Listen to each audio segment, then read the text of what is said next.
I think working with a very small sum, that there is an opportunity to earn very high returns. Every novice investor has probably asked himself the following question: how to invest if you don't have $1 million in your pocket? The legendary Warren Buffett has turned his $100 into nearly $100 billion using just a few of the tricks we've gathered together in this video. Let's listen to the wise recommendations from the Oracle of Omaha. How would he invest if he started his way from scratch right now? Like each and every one of us, Warren Buffett started his way to the top 5 richest people on the planet with small amounts. By investing a little amount of money, one can get a higher yield, and your total capital will grow much faster than Buffett's billions do. It sounds unreal, but I promise. By the end of the video, you will get the picture why things work this way.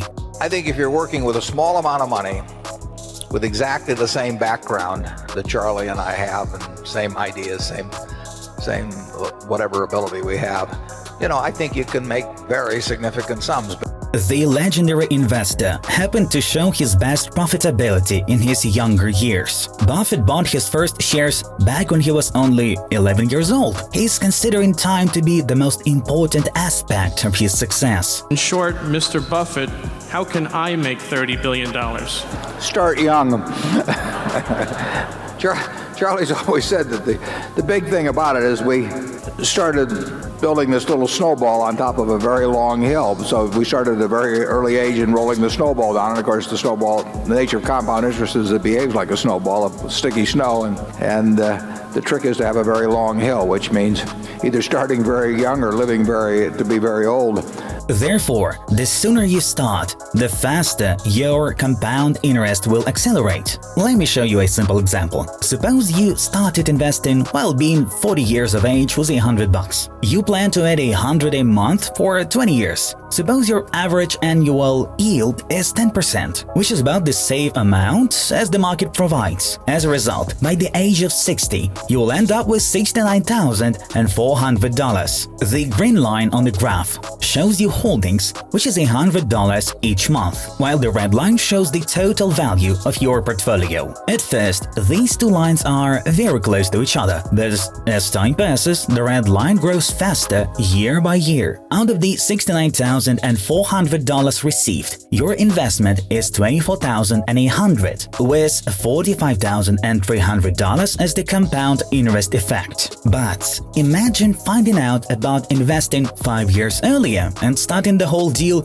not at the age of 40, but at the age of 35. Adding the same amount on a monthly basis. In this case, by the age of 60, you would already have $119,000. The difference in terms is only 5 years, though the total yield differs by almost 2 times. Besides, take into account the fact that you have added only 100 and never increased the amount of the contribution throughout all 25 years. This is exactly what Mr. Buffett says. The sooner you start, the more impressive results you can achieve. Warren Buffett's strategy for early and regular investing lies in letting the power of compound interest have the job done for you. Time is a very important component of success, but not the only one to focus on.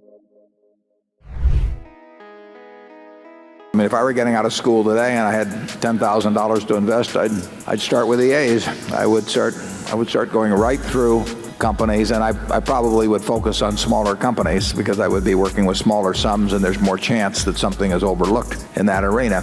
If you have a small amount to invest, then you need to stick to companies with a small capitalization. Small companies have more potential for growth and, therefore, more chances to bring a greater yield on your investment. There are several reasons for that. Firstly, who may find it easier to double sales? A company that sells 100 units of a certain product, or a company that sells 100,000 units of the same product? The bigger a company becomes, the harder it gets to grow further. The second reason is that large investors, hedge funds, and their analysts pay less attention to smaller companies, since the capitalization of such Goliaths simply does not allow investing large sums of money into them. And the truth is, I don't look for them anymore. Every now and then I'll stumble into something just by accident, but I'm not in the business of looking for that. I'm looking for things that Berkshire could put its money in, and that rules out all of that sort of thing. The third reason is that small companies receive much less attention in the media. Consequently, not many people get to know them in detail. It's much more likely to find underrated companies among those that are not well known by the public. And you can't expect anybody else to do it for you. I mean, people will not tell you about wonderful little investments. It's not the way the investment business is set up. With that said, you should spend more time researching such companies and not hope that they will be presented for you from media sources. In support of Buffett's words, in 1972 he bought shares of a small company called C Candidates for $25 million. Since then, the California seller of boxed chocolates has grown tenfold, bringing more than $2 billion to the legendary investor. But although small companies have more potential for growth, investing in them always means a risky business. You've got to follow your own, you've got to learn what you know and what you don't know, and within the arena of what you know, you have to just pursue it very vigorously and act on it when you find it. And you can't look around for people to agree with you. You have to think for yourself. And if you do, you'll find things. That's why Buffett says, first, you need to understand what you're good at, and then start monitoring companies in your area of knowledge in search of the mentioned underrated small companies. Alright, you eventually find these companies. So, when comes the right time to buy their shares? The legendary investor also has an answer to that. However, before hearing it, I would like to ask you to support our channel with a like and subscribe. There is and will be a lot of useful content to find in Prague. Thank you.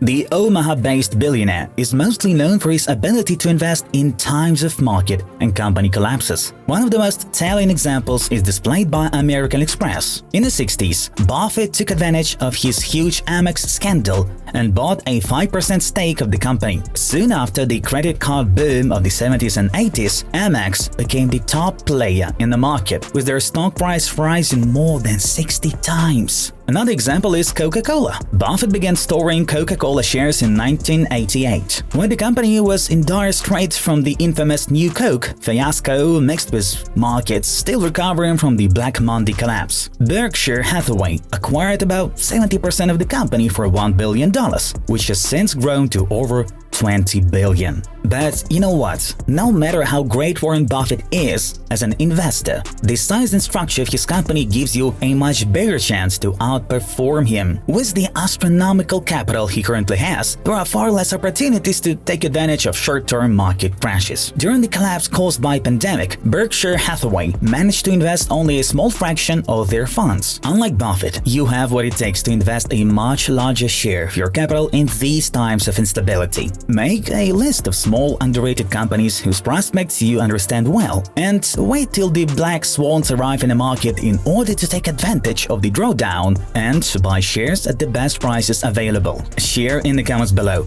Do you believe in a market crash in 2023 or 2024? And in order to better prepare for a possible turbulence period and make money on it, check out this equally handy video.